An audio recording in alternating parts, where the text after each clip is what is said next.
달콤한 말씀 행복한 하루, 오늘 함께 나누실 말씀은 다니엘서 7장 15절에서 28절까지 말씀입니다.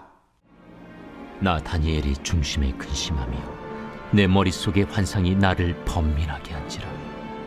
내가 그 곁에 모셔 선 자들 중 하나에게 나아가서 이 모든 일의 진상을 물으매 그가 내게 말하여 그 일의 해석을 알려주며 이르되, 그 네 큰 짐승은 세상에 일어날 네 왕이라.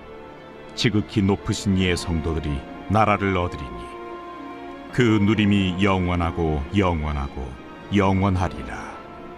이에 내가 넷째 짐승에 관하여 확실히 알고자 하였으니 곧 그것은 모든 짐승과 달라서 심히 무섭더라. 그 이는 쇠요, 그 발톱은 노신이 먹고 부서뜨리고 나머지는 발로 밟았으며, 또 그것의 머리는 10뿔이 있고 그 외에 또 다른 뿔이 나오매 세 뿔이 그 앞에서 빠졌으며, 그 뿔에는 눈도 있고 큰 말을 하는 입도 있고 그 모양이 그의 동류보다 커 보이더라.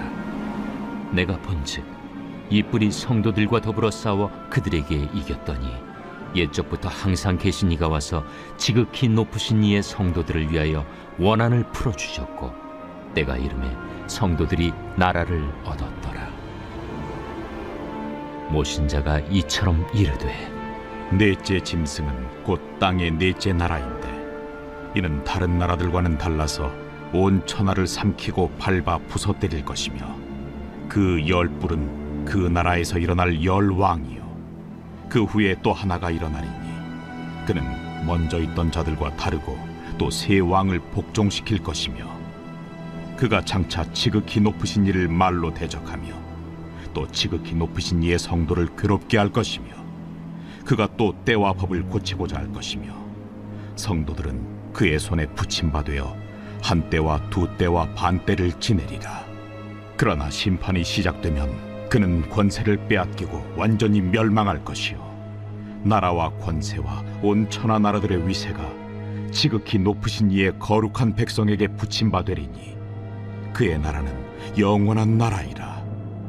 모든 권세 있는 자들이 다 그를 섬기며 복종하리라.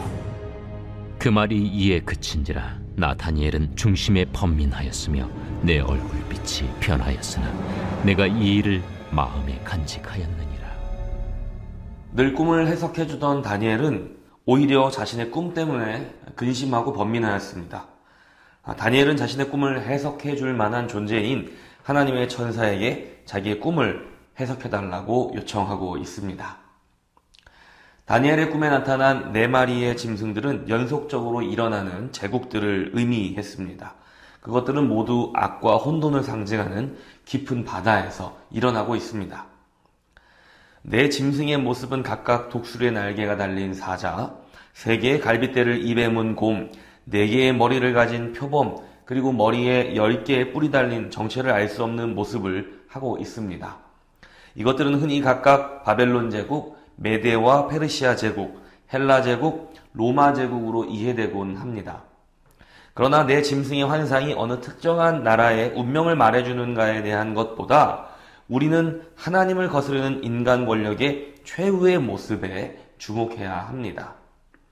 장차 있을 하나님의 심판은 교만하고 잔인한 세상의 모든 권력을 무너뜨릴 것이며, 하나님의 나라는 세상의 모든 권세들을 대체할 것입니다. 세상의 권력은 잠깐 정해진 기간 동안 그 기세를 떨칠 것이지만 그들의 영광은 결국 정해진 기간뿐입니다. 세상 어디에도, 세상 역사 어디에도 영원한 나라, 영원한 영광은 없었습니다. 그것은 오직 하나님의 나라에만 허락된 것입니다. 18절은 이렇게 말합니다.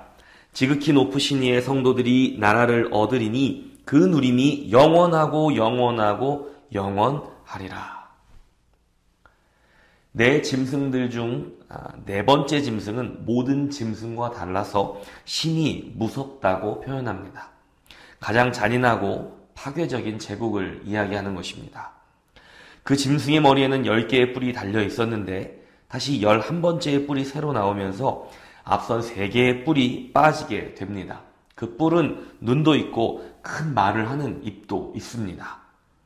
24절은 그 10뿔은 그 나라에서 일어날 10명의 왕들을 말하는 것이고, 그 후에 또 일어난 뿔은 앞선 세 왕들을 복종시킬 또 다른 왕이라고 설명하고 있습니다.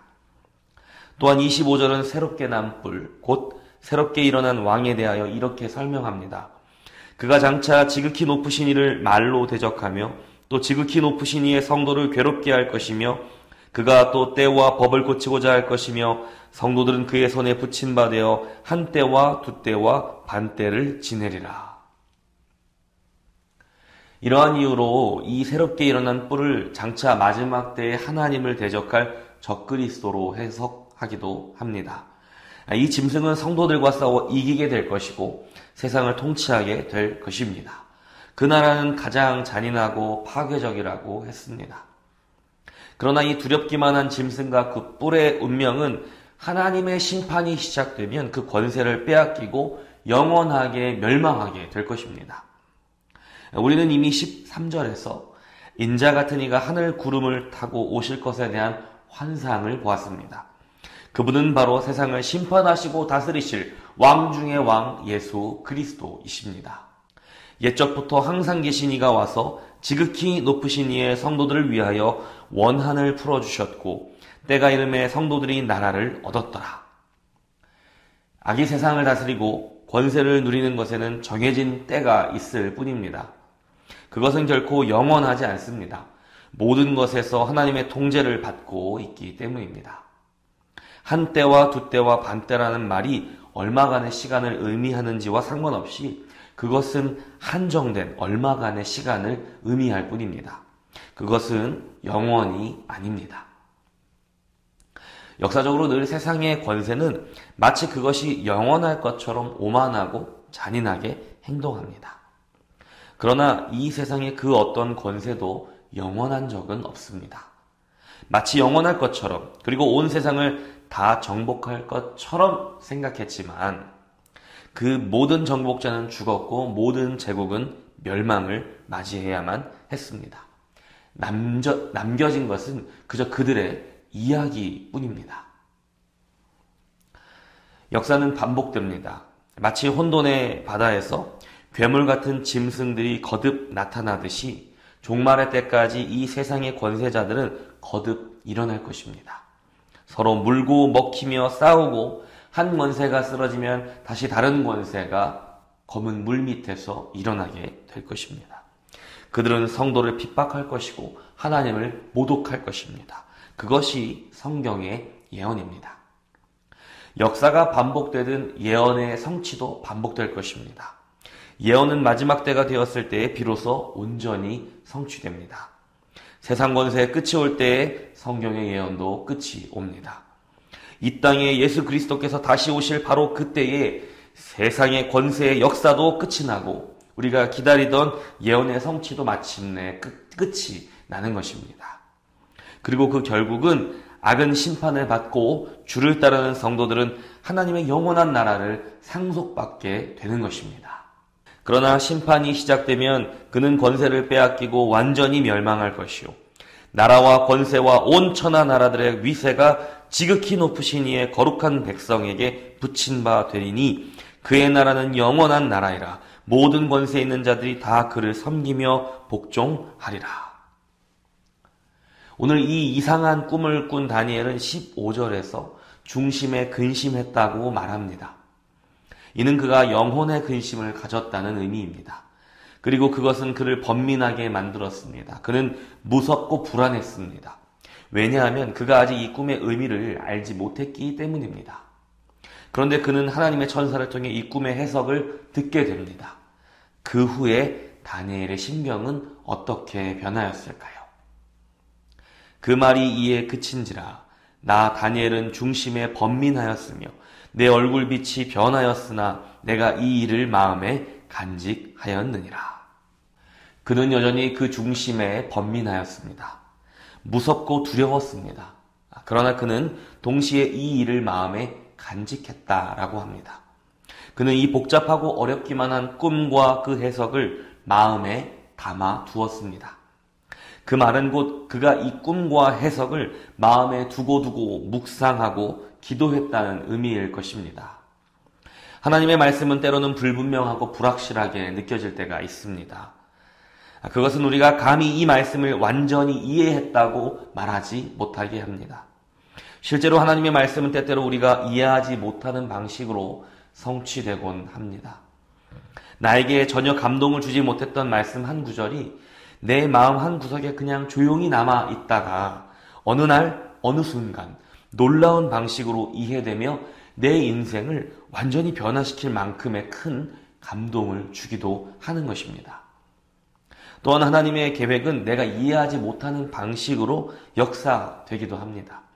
예수님의 탄생이 그러했고 그분의 사역이 그러했습니다. 그리고 그분의 십자가가 그랬습니다. 그리고 그분의 부활이야말로 정말로 그랬습니다. 그래서 하나님의 말씀이 온전히 이해되지 않을 때 그저 하나님의 말씀을 우리 마음에 담아두는 것이 최선일 때도 있는 것입니다. 마치 오늘 본문 속 다니엘이 그랬던 것처럼 말입니다. 고난 중에 계신 성도님이 계십니까? 세상의 권세에 짓눌려 괴로운 성도님이 계십니까? 세상의 권세에는 그저 정해진 때가 있을 뿐입니다. 그 권세는 곧 무너질 것이고 악인들은 심판을 받게 될 것입니다. 성도는 위로를 받을 것이고 하나님은 승리와 영원한 나라를 이미 우리에게 약속해 주셨습니다.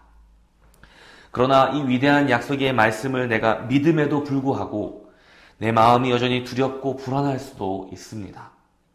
우리의 중심이 번민하고 여러 가지 생각으로 근심 가운데에 있을 수도 있습니다. 그럴 때에는 여러분에게 주신 하나님의 말씀을 마음에 가만히 담아 두십시오. 지난 주일에 여러분에게 주신 하나님의 말씀을 여러분 마음에 담아 두십시오. 오늘 하나님이 주시는 이 말씀을 여러분의 마음에 가만히 담아 두십시오. 어느 날 어느 때에 여러분 속에 담겨있는 하나님의 바로 그 말씀이 역사하실 것입니다. 오늘은 그저 믿고 소망하고 용기 있게 하루를 살아내시기를 축복합니다. 말씀을 마음에 담아두십시오. 하나님의 때에 하나님의 말씀이 일할 것입니다.